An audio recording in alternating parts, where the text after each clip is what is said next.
Þetta komið krakkar, þið megið hægja niður knappar.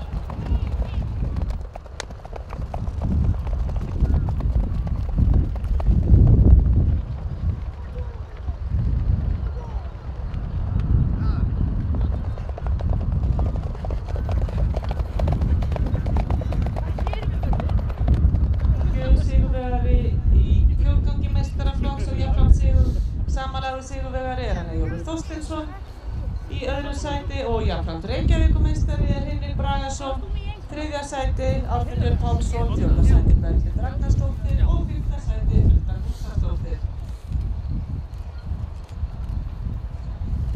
Hér umbyggju yfir æsku.